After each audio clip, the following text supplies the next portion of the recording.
Karosas, nagprito tayo ng preskong isda.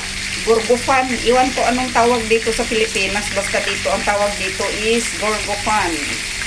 Masarap preskong presko yan. At saka may inihaw tayo na maliit ding isda. Iwan ko anong pangalan dito. Basta masarap ito. Preskong presko.